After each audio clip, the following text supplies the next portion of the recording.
ನಿರೀಕ್ಷೆ, ಇದರ ಅಂಶಗಳು. Over to you Ranjit. Thank you Smita. ಸಹಜವಾಗಿ ಬಜೆಟ್ ಅಂತ ಹೇಳಿ ಬಂದಾಗ ರಾಜ್ಯದ ನಿರೀಕ್ಷೆಗಳು ಖಂಡಿತವಾಗಲೂ ಕೂಡ ಇರುತ್ತೆ. ಆಸೆ ಗಣ್ಣಿನಿಂದ ಅವ್ರು ನೋಡೋದು ನಮ್ಮ ರಾಜ್ಯಕ್ಕೆ ಏನು ಸಿಗುತ್ತೆ, ಬೆಂಗಳೂರಿಗೆ ಏನು ಸಿಗುತ್ತೆ, ನಮ್ಮ ಭಾಗಕ್ಕೆ ಏನು ಕೊಡ್ತಾರೆ ಮೋದಿ ಸರ್ಕಾರ. ಅದರಲ್ಲೂ ಕೂಡ ಈಗ ಚುನಾವಣೆಯನ್ನು ಮುಂದೆ ನಾವು ಎದುರು ನೋಡ್ತಾ ಇದ್ದೀವಿ. ಇಂಥ ಸಮಯದಲ್ಲಿ ರಾಜ್ಯಕ್ಕೆ ಕೊಡುವಂಥ ಬಂಪರ್ ಗಿಫ್ಟ್ ಏನು ಅನ್ನೋದ್ರ ಬಗ್ಗೆ ಈಗ ರಾಜ್ಯ ಬಹಳ ಕುತೂಹಲದಿಂದ ಕಾಯ್ತಾ ಇದೆ. ಸರ್ಕಾರದಲ್ಲೂ ಕೂಡ ಕೆಲವು ನಿರೀಕ್ಷೆ ಇದೆ. ಯಾಕಂತೇಳಿದ್ರೆ ಅತಿ ಹೆಚ್ಚು ತೆರಿಗೆ ಸಂಗ್ರಹ ಆಗುವಂಥ ನಾವು ತೆರಿಗೆಯನ್ನು ಪೇ ಮಾಡುವಂಥ ನಾವು ನಮಗೇನು ಕೇಂದ್ರ ಕೊಡುತ್ತೆ ಅಥವಾ ಕೇಂದ್ರ ಸರ್ಕಾರ ಕೊಡುತ್ತೆ ಅನ್ನೋದ್ರ ಬಗ್ಗೆ ನಿರೀಕ್ಷೆ ಇದೆ. ಭಾಳ ಪ್ರಮುಖವಾಗಿ ರಾಯಚೂರಿಗೆ ಏಮ್ಸ್ ಮಂಜೂರಾಗುವ ನಿರೀಕ್ಷೆ ಇದೆ. ಆಲ್ರೆಡಿ ಸರ್ಕಾರ ಪತ್ರವನ್ನು ಬರೆದು ಕೇಂದ್ರ ಸರ್ಕಾರಕ್ಕೆ ಮನವಿಯನ್ನು ಮಾಡಿದೆ. ಈ ಕಾರಣದಿಂದ ಬಹುಶಃ ಈ ಬಜೆಟ್ನಲ್ಲಿ ಇದು ಮಂಜೂರಾಗುವಂಥ ಎಲ್ಲ ಸಾಧ್ಯತೆಗಳಿದ್ದಾವೆ, ನಿರೀಕ್ಷೆಗಳು ಕೂಡ ರಾಜ್ಯಕ್ಕಿದೆ. ನಾವು ನೋಡ್ತಾ ಹೋದರೆ ಮುಂದೆ ನಾವು ಗಮನಿಸ್ತಾ ಹೋದರೆ ರೈಲ್ವೆ ಯೋಜನೆಯನ್ನು ಪೂರ್ಣಗೊಳಿಸಲು ಹೆಚ್ಚಿನ ಹಣವನ್ನು ಕೇಂದ್ರ ಸರ್ಕಾರ ನೀಡಬಹುದು ಅನ್ನೋದ್ರ ಬಗ್ಗೆ ಒಂದಿಷ್ಟು ನಿರೀಕ್ಷೆಗಳು ನಮ್ಮಲ್ಲಂತೂ ಖಂಡಿತವಾಗ್ಲೂ ಕೂಡ ಇದೆ. ಆದರೆ ಇವತ್ತು ಅದನ್ನು ಬಹಳ ಗಂಭೀರವಾಗಿ ಪರಿಗಣಿಸಿ ಈ ಕುರಿತಾಗಿ ಒಂದು ಯೋಜನೆ ರೀತಿಯಲ್ಲಿ ಏನಾದರೂ ಮಂಜೂರು ಮಾಡುವಂಥ ಸಾಧ್ಯತೆಗಳು ಕೂಡ ಇದೆ. ಆ ನಿರೀಕ್ಷೆ ನಮಗಂತೂ ಖಂಡಿತ ಇದೆ. ಮುಂದುವರೆದು ನಾವು ನೋಡಿದರೆ ಬೆಂಗಳೂರಿನ ಸಬ್ ಅರ್ಬನ್ ರೈಲಿಗೆ ಹೆಚ್ಚಿನ ಅನುದಾನವನ್ನು ಬಿಡುಗಡೆ ಮಾಡಬಹುದು ಅನ್ನುವ ನಿರೀಕ್ಷೆಯಲ್ಲಿ ನಾವಿದ್ದೀವಿ.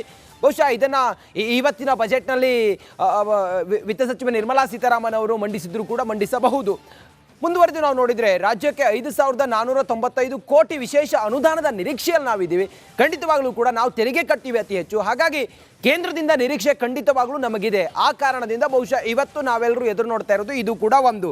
ಮುಂದುವರೆದು ನಾವು ನೋಡಿದರೆ ಭದ್ರಾ ಮೇಲ್ದಂಡೆ ಯೋಜನೆಗೆ ರಾಷ್ಟ್ರೀಯ ಮಾನ್ಯತೆ ನಿರೀಕ್ಷೆಯನ್ನು ಕೂಡ ನಾವು ನೋಡ್ತಾ ಇದ್ದೀವಿ. ನೀರಾವರಿ ಯೋಜನೆಗಳ ಬಗ್ಗೆ ನಾವು ಮಾತಾಡ್ತಾ ಹೋದರೆ ಬಹಳ ಪ್ರಮುಖವಾಗಿ ನಮಗಿಲ್ಲಿ ಅಗತ್ಯವಾಗಿದೆ ಮತ್ತು ಕೆಲವು ಅನಿವಾರ್ಯ ಪರಿಸ್ಥಿತಿ ಇರೋದ್ರಿಂದಾಗಿ ಕೇಂದ್ರ ಸರ್ಕಾರ ಇದನ್ನು ಗಂಭೀರವಾಗಿ ಪರಿಗಣಿಸಿ ಇವತ್ತಿನ ಬಜೆಟ್ನಲ್ಲಿ ಏನಾದರೂ ಮಾಡಬಹುದು ಅನ್ನುವ ನಿರೀಕ್ಷೆ ಇದೆ.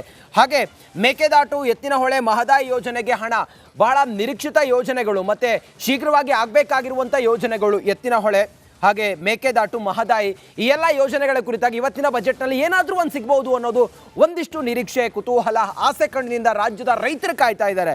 ಹಾಗೆ ಹೊಸ ಹೆದ್ದಾರಿ ಯೋಜನೆಗಳ ನಿರೀಕ್ಷೆಯಲ್ಲಿ ಸರ್ಕಾರ ಇದೆ.